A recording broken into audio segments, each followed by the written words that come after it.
Howdy, hi, and hello, everyone. Welcome to Noah's Nest, where usually we all can try and get comfy and cozy and get warm while I am freezing my ass off because I am sick.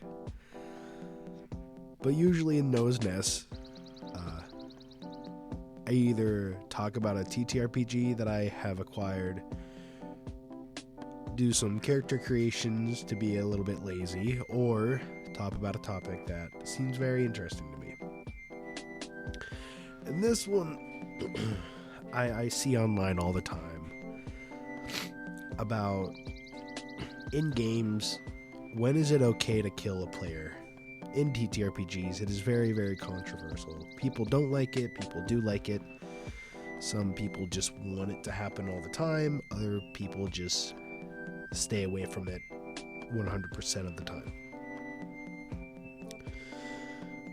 I'm going to talk about some of the different perspectives on character death, when it is appropriate, and maybe how to handle it in a way that it could make the game better than it ruining the whole entire flow of things.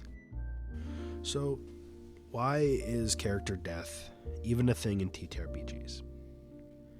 To many, many players, some people think that they're just numbers on a sheet. But to many other people, like very many home games or the different YouTube or podcasts that you've listened to, they are a lot more than just numbers.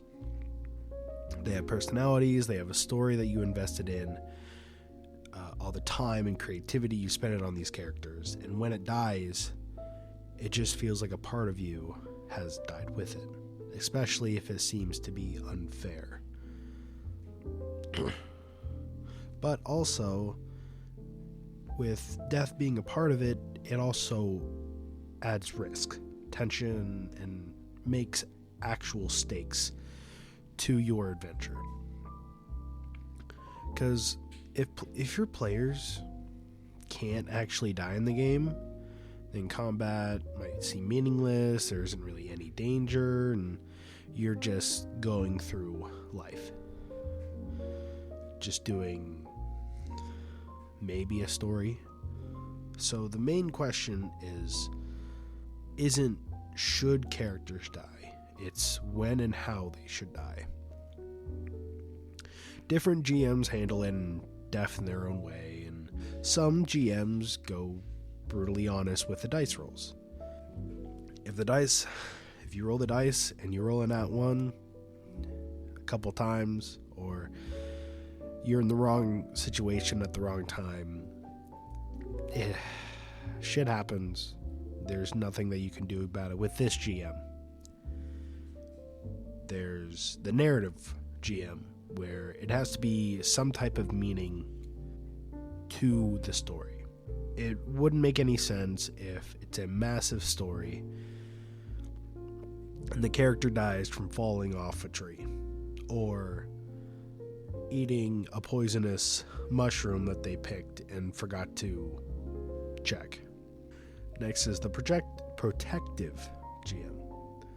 These ones kind of avoid death at all costs, preferring to find non-lethal consequences for failures. So, if there's players that are about to die, they find a way to either, hey, an NPC finds a way to help them resurrect them, and there's, yep, you're all good, there's nothing wrong with you, but, like, maybe some of your items got stolen. Yes, I understand that you want to keep them alive at all costs, but it's also not as fun in my opinion.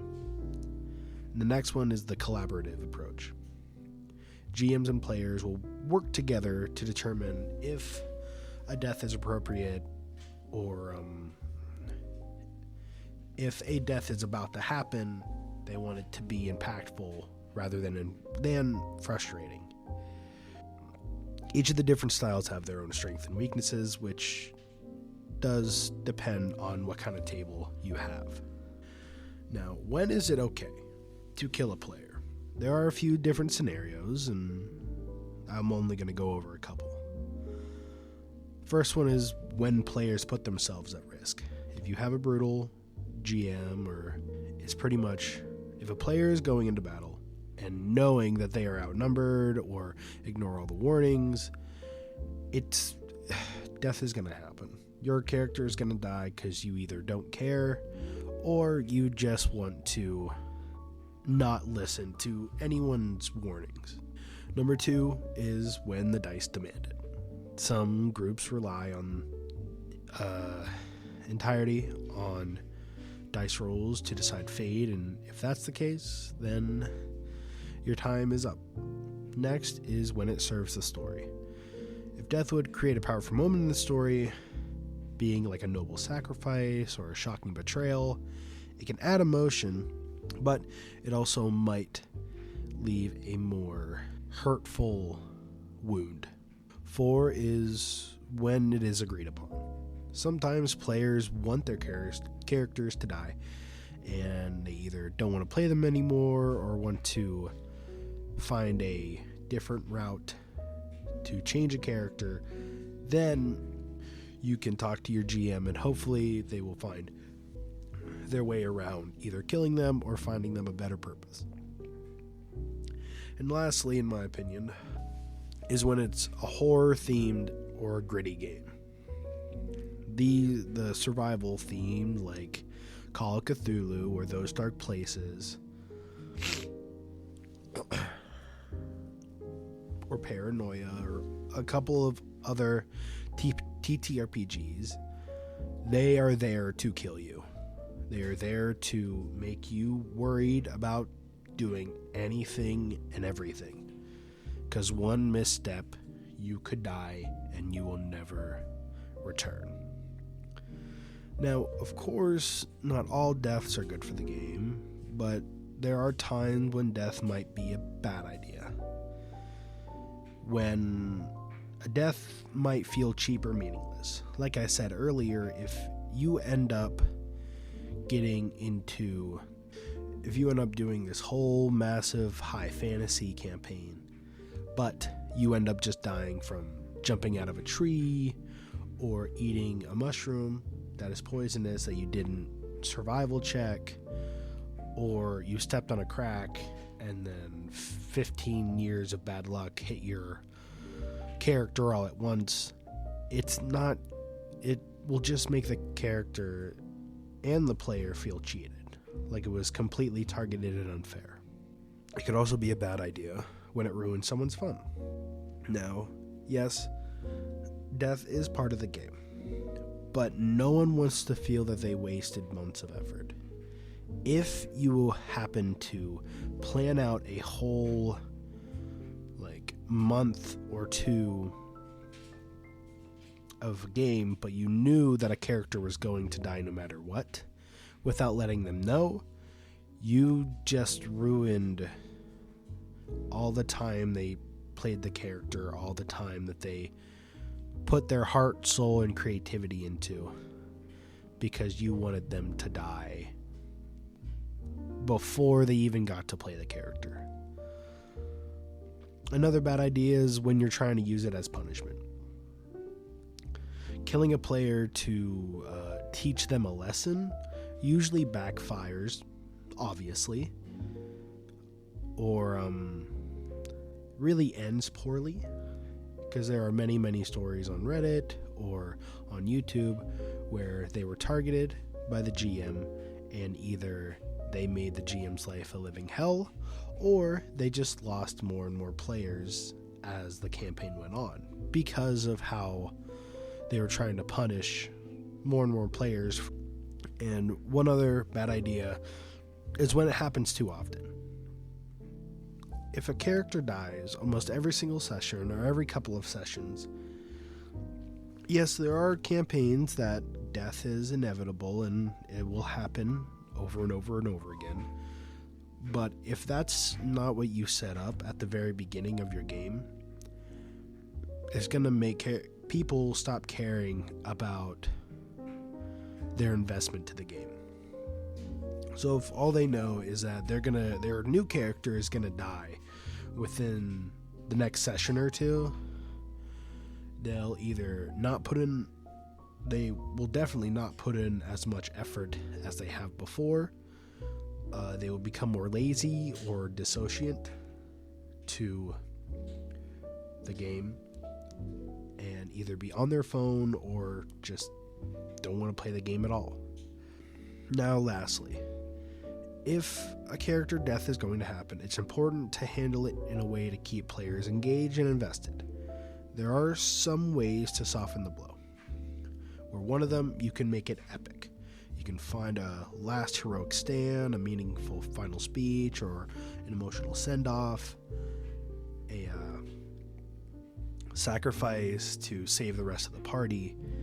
Try and find a way to make it engaging and be like, yes, this character did everything they could to protect the rest of their friends. This is a good way to end a character. Another one could be give them an afterlife role. They could come back as a ghost, a vision, or some supernatural being if you really want to. It can be like a revenant. There are, in D&D, there are different back stories or backgrounds that have like the hollowed one where you have come back to life, or there are different races that you have either died and then come back as a different race. So yeah, you can try a afterlife role. Another one could be offer a way back. They can easily be resurrected if it wasn't as fulfilling to some of these characters, but it also could come with a cost and make it meaningful. And lastly, encourage them to make a new character that can tie in with the old one, or tie them in with some of your other players. I wouldn't do this for every single character that you do, but you can make it a sibling or apprentice or rival. But don't, if your new character dies again, don't make it another sibling or another apprentice. You might have to go off and play a different character if your character happens to die multiple times. So, when is it okay to kill a character? The short answer is when it makes the game better. Character death should add to the story and not be taken away from it. Should be fair, impactful, and handled with care. Some games thrive with high mortality while others focus on long-term character development. Just try and find that right balance to key. What about you? Have you had a character death that felt absolutely perfect or completely unfair? Let me know. And thank you all for listening to Noah's Nest. If you want to check us out on anything, you can do it on Instagram, Facebook, Twitter, TikTok, YouTube, and all of these other things at Creatures and Cantrips. We also have Patreon and Buymeacoffee. You don't have to give us money. I'm still going to do this for a while. But if you want to put in some money, I really, really do appreciate it. And like, share, comment, rate us 5 stars. It really helps us a lot. Even though I am sick, I will get better within the next couple of days. But the very last thing that I'll say is see you, love you, miss you, goodbye, guys.